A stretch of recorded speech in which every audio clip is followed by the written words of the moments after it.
इतिहास सिर्फ अतीत की घटनाओं का संग्रह नहीं है, यह समय के रहस्यों की वो चाबी है जो कई बार दरवाजे खोल देती है ऐसे युगों के जिनके बारे में हम कल्पना भी नहीं कर सकते। जब हम टाइम मशीन, टाइम ट्रैवल या पैरेलल डायमेंशंस की बात करते हैं तो ज्यादातर लोग इसे विज्ञान कथा मानते हैं।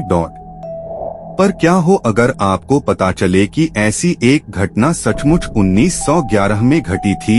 एक ट्रेन, 106 यात्री, एक सुरंग और फिर एक ऐसा मोड़ जहां से इतिहास खुद भी चौंक गया। ये कहानी है एक ऐसी रहस्यमयी ट्रेन की जो सुरंग में दाखिल हुई लेकिन कभी बाहर नहीं आई। क्या वो ट्रेन समय में खो गई? क्या वो अतीत के किसी गहरे कालखंड में समा गई? या फिर वो किसी ऐसी शक्ति का शिकार हुई जो इंसानी समझ से परे है? जानने के लिए चैनल को सब्सक्राइब कर लीजिए और वीडियो अच्छी लगे तो लाइक शेयर जरूर करना। साल 1911, यूरोप की सबसे आधुनिक और भव्य राजधानी रोम सिटी। विज्ञान तरक्की कर रहा था और ट्रेन जैसी तकनीक ने शहर को एक नई रफ्तार दी थी। उसी साल रोम में एक नई विद्युतीय ट्रेन सेवा की शुरुआत हुई। पहली बार रोम शहर की सड़कों पर एक नवीन मॉडल की ट्रेन चलाई जा रही थी। टेस्ट राइड के लिए चुने गए थे 106 लोग। इनमें इंजीनियर, अफसर, स्थानीय नागरिक और पत्रकार शामिल थे। रोम के मेयर खुद इस ट्रायल को देखने आए थे। लेकिन उस दिन कुछ ऐसा हुआ जिसने इतिहास की किताबों में एक काला अध्याय जोड़ दिया। घटना का दिन 14 जून 1911। ट्रेन शाम 6:12 पर रोमा टर्मिनी स्टेशन से रवाना हुई। रूट बिल्कुल तय था, सेंट्रल स्क्वायर होते हुए ओल्ड क्वार्टर और फिर वापस स्टेशन। मौसम साफ था, तकनीकी रिपोर्ट्स परफेक्ट थीं। लेकिन ट्रेन जब एक पुरानी सुरंग से गुजर रही थी जिसे विकोलो डेलोम्ब्रा छाया की गली कहा जाता है तो वो ट्रेन कभी दूसरी ओर से बाहर नहीं आई। पूरी ट्रेन, उसमें बैठे 106 लोग और ड्राइवर गायब। सुनने में अजीब लगा होगा क्योंकि अब तक हमने लोगों या किसी चीज के गुमने की खबर सुनी है। ऐसे में ट्रेन का गायब हो जाना वास्तव में एक बड़ा रहस्य है। इस ट्रेन का निर्माण इटालियन कंपनी जेनेटी ने किया था। ट्रेन कैसे और कब गायब हुई, जानते हैं इसकी पूरी कहानी। रिकॉर्ड के मुताबिक 14 जून 1911 में रोम से जेनेटी नाम की एक ट्रेन रवाना हुई। इसमें 106 लोग पैसेंजर बैठे थे। अपने डेस्टिनेशन पर पहुंचने के लिए ट्रेन 1 किमी लंबी टनल से होकर गुजरी। यह टनल एमिलिया रोमाग्ना और लोम्बार्डी के बीच थी। यह उस समय किसी पहाड़ में खोदी गई अब तक की सबसे लंबी सुरंग मानी जाती थी। ट्रेन टनल के अंदर तो गई लेकिन फिर कभी बाहर नहीं आई। दरअसल अपने प्रमोशन ऑफर के रूप में कंपनी ने 6 रेलवे स्टाफ सदस्यों और 100 यात्रियों को मुफ्त यात्रा पर ले जाने की घोषणा की थी। यात्री मुफ्त भोजन के साथ यात्रा का आनंद ले रहे थे।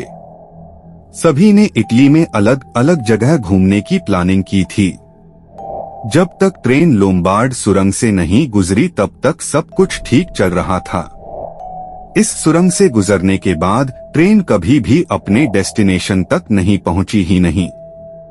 वास्तव में यह चौंकाने वाला है ना? लोग अब भी आश्चर्य करते हैं कि कैसे एक ट्रेन अचानक गायब हो सकती है। जैसे ही घटना की जानकारी मिली, सेना और पुलिस ने सुरंग को सील कर दिया। अगले 4 दिन तक खुदाई की गई, मशीनें लगाई गईं, लेकिन ना ट्रेन की बॉडी मिली, ना किसी यात्री का सुराग। सिर्फ एक चीज मिली, सुरंग की दीवारों पर काली राख जैसी परत और एक पुराना चिन्ह। एक गोल आकृति जिसमें 3 तीर एक दिशा में इंगित करते थे।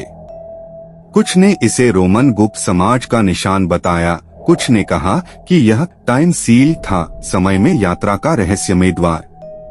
एक बुजुर्ग जो सुरंग के पास बैठा था, उसने बताया कि उसने ट्रेन को धीरे धीरे धुंध में लुप्त होते देखा। और यात्रियों की चीखें सुनी थीं। इस रहस्यमय घटना के बारे में जो बातें बताई जाती हैं, वो और भी हैरान करने वाली हैं। बताया जाता है कि यह ट्रेन अपने समय से 70 वर्ष पीछे यानी कि भूतकाल में चली गई थी। मीडिया रिपोर्ट्स में कहा जाता है कि सुरंग में गायब होने वाली ट्रेन 1840 में मेक्सिको जा पहुंची थी। इसकी वजह से इस ट्रेन को लोग भूतिया ट्रेन भी कहते हैं। मेक्सिको की एक डॉक्टर ने हैरान करने वाला दावा किया था।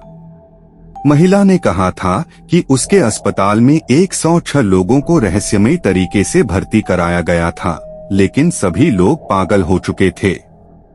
महिला ने बताया था कि उन लोगों का कहना था कि सभी अस्पताल तक ट्रेन से पहुंचे थे।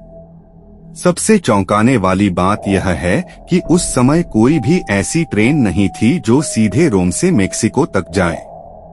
सबसे हैरान करने वाली बात यह भी है कि इन लोगों के मेक्सिको जाने का कोई रिकॉर्ड भी नहीं था।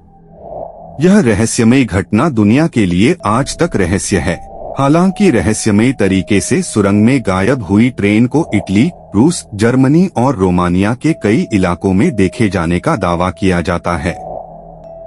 साल 1911 में गायब हुई ट्रेन की तरह ट्रेन को देखने का लोग दावा करते हैं।